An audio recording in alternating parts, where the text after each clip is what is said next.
now here for the first night of Selichot, which is about 3 weeks premature for us, but you know, HaKadosh Baruch Hu has his mysterious ways, and he brings me to Selichot tonight, which is good because it kept me on my game today. Because if I was going to speak tonight, I couldn't do anything stupid during the day. So, Baruch Hashem. There are a couple of ideas I wanted to share, and I'm going to start with this. It's a fascinating sifri. Okay, listen to the sifri. The pasuk says you can't chop down a cherry tree.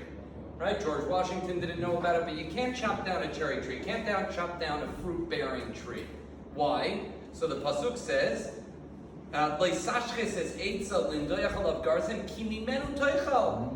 from it you shall eat. You can't chop it down because a person is compared to a tree. Now, anybody that's been following the building that is being built on the corner of Pico and Robertson, so you see how far down they went. You see that they built 2 floors of concrete, so therefore they're allowed 5 floors of wood in accordance with Los Angeles County. But that thing is massive. However massive it is visibly, it is massive subterranean as well. God says, we're like a tree. You cannot chop down fruit-bearing trees. Listen to what the Sifri says. It's an amazing Sifri. Ki mimenu tochal mitzvat taseh. Ve'oto lo tichrot mitzvat lo taseh. From it you shall eat is a mitzvat taseh, and that you shall not chop down is a lo taseh. What is that referring to? So it refers to as follows. It's a mitzvah taseh to leave a fruit-bearing tree, and it's a lo taseh to chop it down. The Magen Avram says a totally different shot in this sifri. He says, mitzvah taseh to eat. What's the mitzvah taseh? It says in Yerushalmi in Kedushin, Atid Adam liten din v'cheshbon al mashera'ata eno v'lo achal. We are going to have to give din v'cheshbon on that which our eyes have seen and we didn't take benefit from. We didn't eat. No, I thanked Rabbi Laniato when he called me on Friday. I just flew back in from London. So I'm still on the jet lag zone. So this is not going to help much with that. But I was in the supermarket there, and lo and behold, in London, you find all of the things in America that aren't kosher. They are there. One of them, I was like, wow, Shehecheyanu v'kiyamanu v'giyanu lazman hazeh. Starburst. Starburst in America has never been kosher. Starburst in Europe just became kosher. Under the Kosher London Bezin, I was like, wow, this is as goyish as they come. And now I have the opportunity, my eyes shall see it and I shouldn't eat it? Of course I ate it. And I bought a whole bunch to bring back to America. The Korban Ha'eda, the Pnei Moshe, who happens parenthetically to be the Rebbe of the Vilna Gaon. Okay, the Pnei Moshe is one of the Perush on the Yerushalmi. Pnei Moshe says, Pnei Yoshua is someone else. This is Pnei Moshe, who is after the Pnei Yoshua. The Pnei Moshe says, when it says, Atid Adam liten din b'cheshbon al masha'ara ta'eno v'lo achal, listen to what he says. He says, how dare you? HaKadosh Baruch Hu gave you an opportunity. He gave you something to take benefit from, and you're not going to eat it? You're not going to enjoy it? Now, I thought it was only referring to fruits and vegetables. My daughter would argue, because she doesn't touch fruits and vegetables, but when it comes to candy, Pnei Moshe seems to say, how can you not make a bracha on something that HaKadosh Baruch Hu gave us the opportunity to have? Now, it doesn't mean go wild, it doesn't mean to binge eat, but it means taste it. Wow, this is so tasty, this is so flavorful. It doesn't mean that I can eat it, right before I go to sleep, my teeth sit with Starburst in my mouth. But you know what? Ultimately, there is a certain feeling of euphoria when you have something you've never eaten before and you're taking benefit from. Imagine if you didn't. Atid Adam liten din b'cheshbon.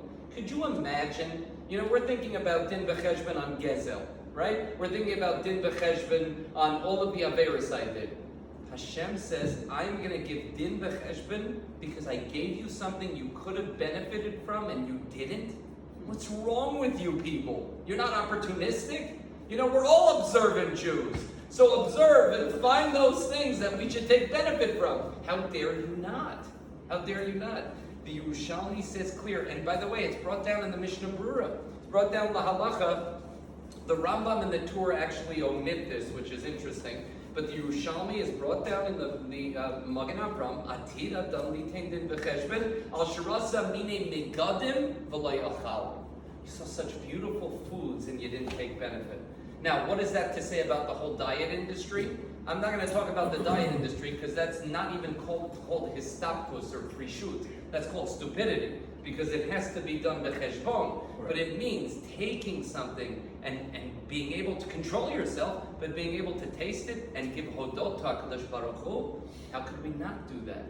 You know, it's a fascinating time of year that we're in Elul. You know, every speech is Elul, Teshuvah, Teshuvah. I'm going to tell you a very interesting insight I had. What does the word Teshuvah mean? What? Return. Return. Tashuv. Where else do we find this return word? You know, what was today? Shabbat. Shabbat. What is the root of the word Shabbat? Shav, to return. What does Shabbat mean?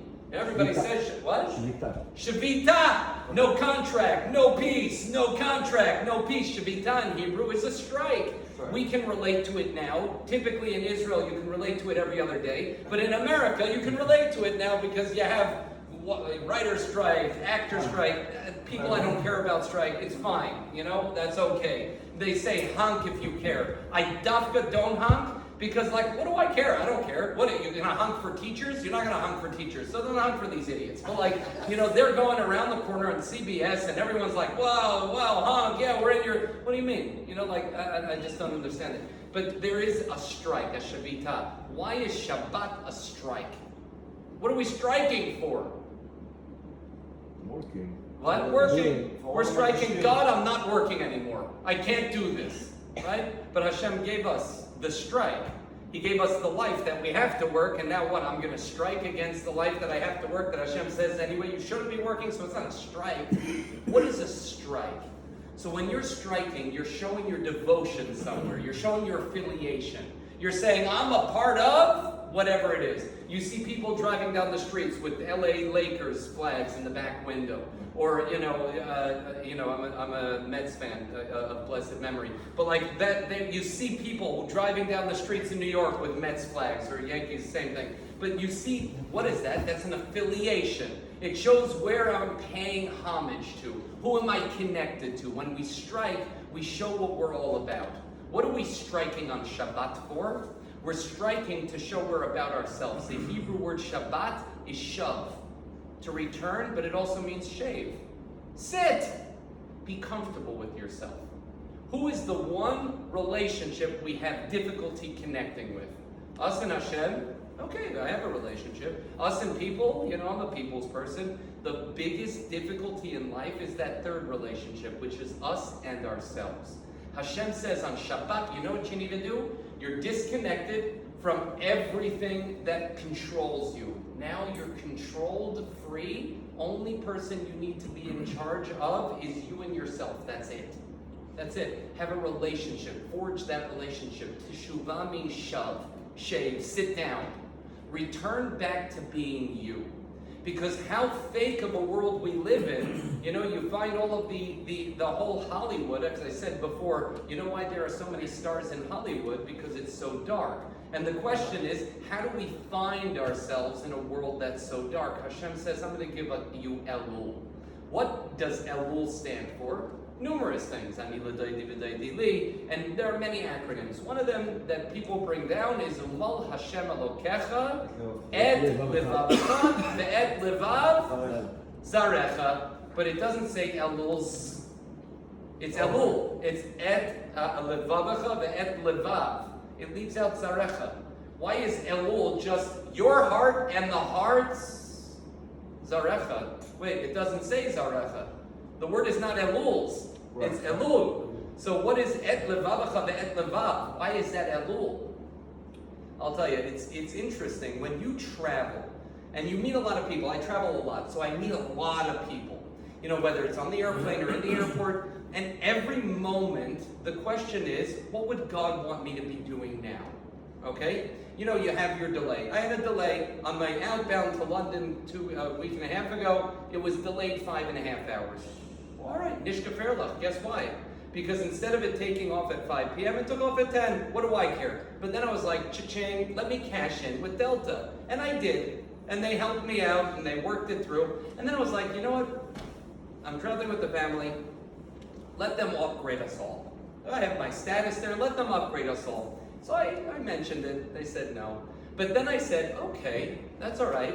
I get on the airplane, and it was one of the emptiest flights I've ever been on. I sat more comfortably in Comfort Plus, lying on 4 seats, than I would have in Delta One. So it made me realize HaKadosh Baruch Hu has a din v'cheshbon with everything, right? I had the din v'cheshbon at the amount of time I needed to have that delay, and HaKadosh Baruch Hu had a din v'cheshbon as to why he didn't upgrade us all. Didn't make sense. He should have, but obviously not. He wanted me to have that lap of luxury, even sitting amongst the common folk, you know? Mm-hmm. But the idea is like this.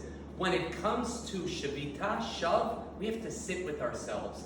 Elul is about recognizing et l'nafka, improve your heart. But in order to improve your children's heart, you can't say, I want you to have a good heart. It's got to be all heart. You have to show heart, not just particularly to your children. You just have to be that heart type of guy through and through at all times. Not just when I'm trying to be nice to my kids. Et levavacha ve'et levav. It's not zarecha. You can't compel your children to have a good heart. You know how you can enable them to have a good heart? By being a hearts type guy at all times. Not just when you're with your family, not just when you're with your kids. It's even when you're behind closed doors and nobody sees it. Atid Adam Litain Din v'cheshbon. The Vilna Gaon says, what's the difference between din and cheshbon? What's din? Judgment. What's cheshbon? Calculation. The Vilna Gaon says, you know what din v'cheshbon is? Din is you did the wrong thing. Cheshbon is the amount of time planning to do the wrong thing. Hashem is going to judge you for both. Hashem says, in this case of the Yerushalmi, I want you to take benefit. There's beautiful lasagna over here, pizza and salad. Eat something. Make a bracha. Recognize that I exist. Din v'cheshbon, if we don't take benefit from the bounty of the world that the Almighty gives us. Not that we steal. It's got to be not a mitzvah b'avera. It's got to be something that we attain beheter. But atid adam litain din v'cheshbon. This is a fascinating concept found in this week's parsha. Let me transition for a moment. Listen to this. We know the halacha of Egla Arufa. Okay, a guy dies in between 2 cities. We don't know which city he left from. So the Ziknei Ha'ir, not Paul and Fred, the 71 members of Sanhedrin will leave the city, go and measure to see which city the body is closer to. And by the way, the Mefarshim say, you know why they make such a whole shebang with this whole thing, is so that the woman of the dead body should not remain in Adunah. So they want to make it known who that person is, so that they can figure out and make sure that that woman is not an Aguna. Okay? But you measure the city. Everybody goes out. The Ziknei Ha'ir. Listen to what Rashi says. Zikenim say, V'anu v'amru, Yadenu le'shafchu es adam. We didn't kill this person. V'einenu le'ro. We didn't see this. What does Rashi say? V'chialsa alev sheziknei bezdin sheichei damim him. We would think that the Zikenim would have killed this person? Of course they wouldn't kill. Rather, no. Ela le'ra'inu patrinu b'lei mazaynis v'lei levaya. I didn't see him and let him go without provisions. I gave him food, I gave him money, I gave him the ability to take care of himself along the way, and I accompanied him out. The Chazon Ish said, what is the mitzvah of Levaya? What's the mitzvah of Levaya? So the commentaries say that it's talking about sakana along the way. You have a danger along the way, so when you accompany somebody, it's not dangerous anymore. Happens to be the Chazon Ish said, today with cars, it's not so dangerous, so you don't have to accompany them, but we walk them out the road. Rav Moshe Shlomo said as follows. This is a fascinating concept. When you walk somebody out of your front door, you give them food, you give them drink, and you say, get out of here, I don't want you here anymore, right? It doesn't feel so nice. Right? As we know, achila shetiyah, levaya is eshel. Eshel Avraham is achila shetiyah levaya. What is it without levaya? You have achila v'shetiyah, and that's eish. You know, that feeling that a person has, it doesn't feel good. Person walks out, feels like an invalid. You give me food and now you kick me out? You walk him out, you show that you're one with him. Rav Moshe Shlomo says, you know, when you show somebody that you're one with them, you know what you're saying? I care about you. Therefore, you are protecting him along the way. Why? Because the Almighty won't bring a punishment upon someone unless he takes into account all the people that care about him. And if you're now a new person who cares about him, Hashem is not going to punish him because it's going to punish you. When you have a relationship with somebody that has to be punished, Hashem has to calculate the person, the impact it will have on all of the surrounding people, not just that one guy. This guy goes along the way. You just showed how much you have care and you're so considerate. Hashem says, oh my goodness, if I punish him now, it's going to punish you. You're not worthy of that punishment. He may be, but I can't do it right now. You're protecting him. Hashem has a cheshbon. Hashem has a cheshbon. Here's a crazy story. My daughter, you know, like everybody has that bat zipunim. Everybody has that child that's after, you know, you kind of checked out and then somehow the child came about. I don't know where we picked her up. I think at Trader Joe's. I don't know exactly what happened. But she's here. She's 10. So she's our youngest. She gets whatever she wants, apparently. I'm dead set against dogs. I'm not doing it. I'm just like, in my house, I can't do it. It's just me. However, somebody said, idiot, why don't you get a teddy bear hamster? They don't smell. And I'm like, oh man, it's a rodent. We're going to take care of. Anyway, these things are quite cute. So we ended up getting it. These teddy bear hamsters, they actually don't smell. And they look like little furry socks, but you get attached to everything. I get attached to fish. There's no way that, you know, if this, you know, thing in my life, I was thinking, you know, like, uh-oh, now I'm attached to this. What's going to happen, you know, when the time comes? So we were away, and we had somebody watch the teddy bear hamster. We get a phone call last Wednesday. I can't find it. Okay? His name is Peanut. Vikara Shemai Yisrael Peanut. All right, so we can't find Peanut. And I'm like, what? So we figured we're not going to tell our daughter. Her name is Batsheva, because that's her name. And we figured we'll keep it from her. So I said, did you look through the whole house? She said she spent 2 hours looking for this teddy bear hamster. It was in your parents' house. No, anyway, 2 hours. We lived next door. So 2 hours walking around trying to find this thing. This girl who was taking care of this teddy bear hamster was crying, you know, like. So I basically calmed her down. I said, look, we have a relationship with you, not with Peanut, but okay. Anyway, I called our next door neighbor across the street. I said, can you do me a favor? I don't want to walk home and it smells in the house because he died somewhere in the corner. Can you just go through the house, find him for me? See, walks in there, he says, I don't know, we have that Scent-ify, you know, that's plug and spray. It smells great. Yeah, there's no putrid smell. Nothing seems to have, you know, started to disintegrate or whatever. And there's no droppings on the floor. I have no idea where he is. Fine. We came home Thursday night. I said, Thursday morning, just check one last time. He went, couldn't find this thing. My wife is a lovely fanatic. When we arrive back from a trip, we are unpacked within about an hour. All right? You know, I wouldn't call it manic. I would just call it get it done, you know? We come back home. She unpacks, already had 2 loads of laundry in, and decides to go into my daughter's room to go get the laundry basket. We see in the laundry basket that it must have been Peanut was residing in there, bore a hole through it, started eating the sweater that was in there, and we're like, whoa. I come back from my rib, and I see this laundry basket on the front porch, and I'm like, oy vey, he must be in there. I tipped it over, but I didn't have the courage, like I'm one of those guys, and I'm a kayin, so I have to get used to blood. I didn't have the courage to move this laundry basket to see where Peanut was in there, because he took up this laundry basket as his new abode. So anyway, I called my next door neighbor. The guy put on like heavy gardening gloves, came over and tipped it over, and he feels through everything, and Peanut's not there. So I'm like, all right, look, this animal has to be somewhere. We go into my daughter's room, and all of a sudden, I see this little rodent peeking out from aside one of the shoes in the shoe thing, and I can't believe it. How did this rodent survive? My daughter starts to cry, my wife starts to cry. I'm like, I just don't get it, the resilience. So in the press conference afterwards with Peanut, he was telling us that his life he thought was over until we brought the water. Finally he started drinking this water. It was like, wow, this thing must have been not just malnourished, just starving and actual thirst. And short story long, he lived, okay? And on the airplane, on our way back, we told our daughter that he's dead, But don't worry, we'll buy a new Peanut. No, and she starts to bawl. The flight attendants are like, what's going on? We said Peanut died. Who's Peanut? Went through the whole thing. All right, done.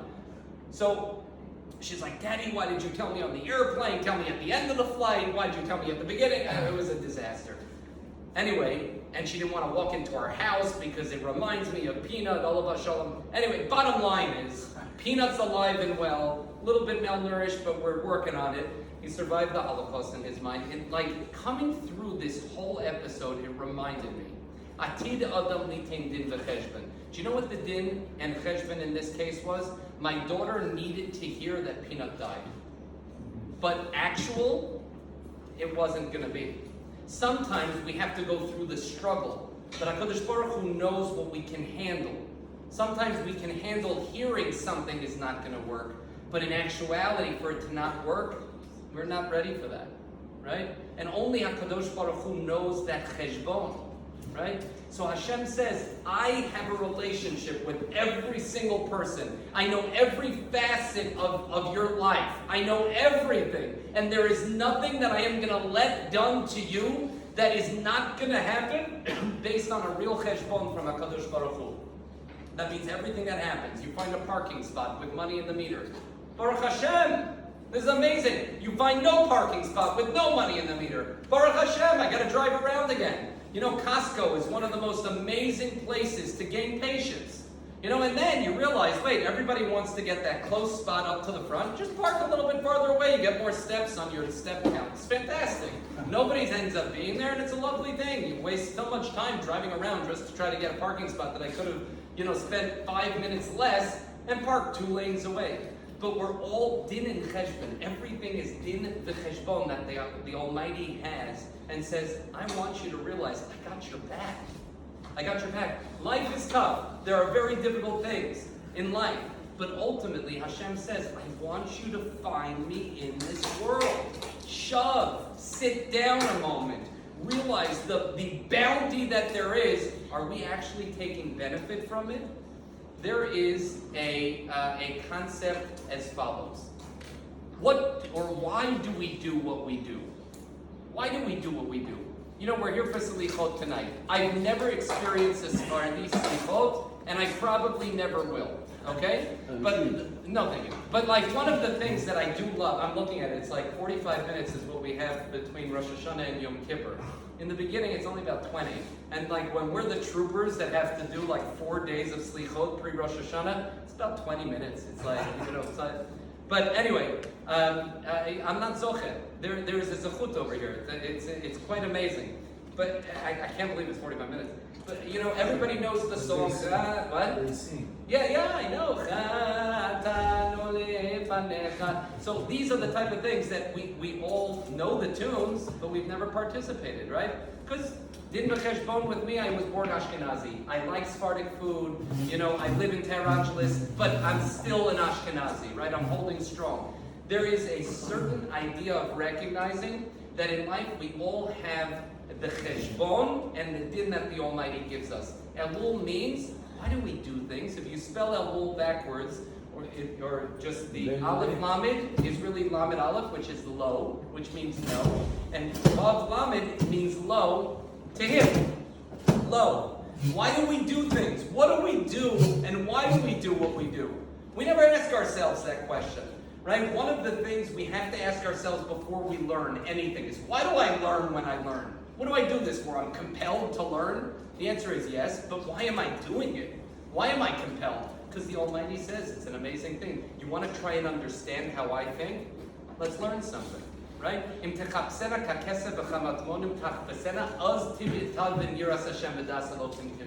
If we seek God out like gold and silver and precious gems, then we'll understand, Yiras Hashem. What does that mean? We seldom take the opportunity to realize why we do it. Low. We don't do it for us. Low, we do it for Him. We do it for God. What does God want? What does God want from us? We don't ask that question. Many people, myself included, will ask, okay, how can I make an extra $1, right? But then on the flip side is, I'm living a b'diavad life. I had a friend who had this poster in his room. Do you want to live a b'diavad life? I'm like, I don't know. Now that you put it that way, it's called b'diavad. I don't want to live a b'diavad life. I want to live the chatchila. We want to live an ideal life, an optimal life. But we tend not to. We tend to figure out ways of getting out of things. What's the Jewish F word? The Jewish F word is called finagle. We can finagle our way out of anything. We can figure it out. We'll finagle out of this. Listen to what the commentaries say. Why do we blow shofar on Rosh Hashanah? Why shofar on Rosh Hashanah? What? Warn the people. So warn the people. On Rosh Hashanah, what are we doing it in memory of? In remembrance of? What? The Akedat Yitzchak. Akedat Yitzchak. Right? We laying it on Rosh Hashanah, at least Ashkenazi, I don't know Sephardi, but we laying it on Rosh Hashanah. Why do we blow the shofar? Because he brought a ram and he was able to shecht instead of his son. Anybody who saw the Rembrandt paintings of the Binding of Isaac, there are two paintings. One that was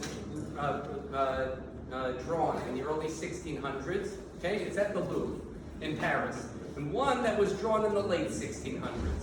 One is colorful and one is charcoal. The first one is colorful, and it depicts Abraham right and holding Isaac down as if Isaac doesn't want to be there. And then the Malach comes and grabs Abraham's hand, and he has to drop the knife. And in the second one, you see everyone is serene, and his face is all calm and collected. So Stanford University does a study between the two paintings. What changed in Rembrandt's mind between painting number 1 and painting number 2? Well, there was a different era, it's a different type of drawing, and you can see this whole masterpiece and whatever, you can read the whole thing. But really, it's brought down in one of the Maharal's Svarim that a Rav saw the painting of Rembrandt and sent a letter to Rembrandt, said, you got it wrong, take a look at the Torah, and Rembrandt reprinted it, right? These people make up a whole to-do about some art description of whatever type of art style it was, and it was very simple. As a rabbi saw the Psukim and said, why don't you take a look at this? And Rembrandt reprinted. What was the whole idea of the Binding of Isaac? Abraham didn't say, quick, Isaac, let's get out of here. This God is not crazy. He's letting us get out. Let's go before he changes his mind. You know what Abraham wanted to do? Avraham Avinu wanted to look in the bushes to make sure he can do something for HaKadosh Baruch Hu. He wanted to find a way in. He didn't want to find a way out. We blow shofar to remind us, how do we find a way in? How do we find a way in? Everyone wants to figure out, okay, at least I do. How can I get that upgrade? I don't want to sit in whatever my whole life. How do I get the upgrade? Right? I want to finagle my way in. Why don't I do that consistently with everything in life? Because I'm okay with living b'diavad. When it comes to gashmiut, I'm not okay with living b'diavad. When it comes to ruchniut, I'm okay with living b'diavad. You know why? Because it's not a reality. It's not real. It's just, let me do it because it's an aberration from my norm. This is not Tuesday this week. It's okay, it's Rosh Hashanah, whatever it is, Monday. But it's annoying because now I can't do whatever banking things I need to deal with. I can't deal with anything business. All right, it's a thorn in my side. But guess what? I'll deal it because it's Rosh Hashanah. I'll take care. It's okay. This Wednesday is not a real Wednesday. It's some other Yom Tov. But I have to do it because Hashem says so. Is that my attitude towards it? And if it's my attitude towards it, then I have no idea what I'm doing in life. Hashem says Elul is recognized. It's all about Him. It's not about me. God is not on my team. I'm on God's team, right? I have to make sure that I'm on HaKadosh Baruch Hu's team. Not that Hashem is the captain of my team. It's not me. I got to see what Hashem wants from me. What's God want from me? And that's the question I have to ask myself. My wife's grandfather owned quite a successful, from farm to factory business in Europe, the only kosher meat for years. And one of the greatest hechsherim, or quote unquote, greatest hechsherim, I'm not going to mention, in Europe at the time and even till today, said to him, you know, you have this restriction, you can't do this, you can't do that. And he said to them, if you think that I cannot bring in chazer treif into this kitchen, then you've got something else coming. If you think I can't bring a pig in here without you knowing, then you're wrong. The only reason why I don't bring it in is because I'm honest and heirloom, and I wonder what does Hashem want from me, right? But you can't control me, right? It's not possible. If we don't ask ourselves the question of why am I doing this? Why am I here tonight? Is it because I want to make sure other people see me here? Or is it because there is a reality to Selichot? There's a reality to this. I have an opportunity here. I have an opportunity to relate with the Almighty. Salach lanu. I've got an opportunity. Anybody know what the Hebrew word minhag spelled backwards is? Gehenom. You play with a minhag, that's where we're going. There's a reality to it. We don't touch minhagim. We don't poke fun at minhagim. But what we do is we recognize that when there is a reality to life, why am I doing what am I doing? Why? Am I doing it for the appropriate reasons or not? And I think that is what Elul is all about. Teshuvah means shove, sit down, be comfortable with yourself. Right? Start asking myself the question, why am I here? Why do I do this? Elul, am I doing it for myself or am I doing it alone? Am I doing it for him? Right? And I think, you know, when we realize Atid Adam Litin Din B'Cheshbon, like Yerushalmi says, we're going to give Din B'Cheshbon if we see something in life that Hashem presented us and we didn't take benefit from, right? That's the positive, that's the beautiful thing. Right? Let's focus on that. Let's try and realize HaKadosh Baruch Hu gives us opportunities. Let's grab them. Let's realize what we're doing in this life and why am I doing what am I doing? Why am I doing what I'm doing? Because if I don't know the why, the how and the what is non-consequential. And we all be able to grow this selichot, this season of selichot, and really say to HaKadosh Baruch Hu with words, say, I know selichah comes from you. I know that's where it comes from. You're going to give me success in this year, in this upcoming year. It's not coming from anywhere else. And as we say in the colloquial 5th grade sentence, Shana Tova U'Mituka. What is a Shana Tova U'Mituka? What are we, 5th grade? You know, a sweet, happy new year. We say Shana Tova U'Mituka. May the good that the Almighty sees as good, from His perspective, let it be matok to me too. Let me feel that sweetness. May we all be able to have a Shana Tova U'Mituka, feel the sweetness of the Almighty, and connect with Him in a one-on-one, deep way.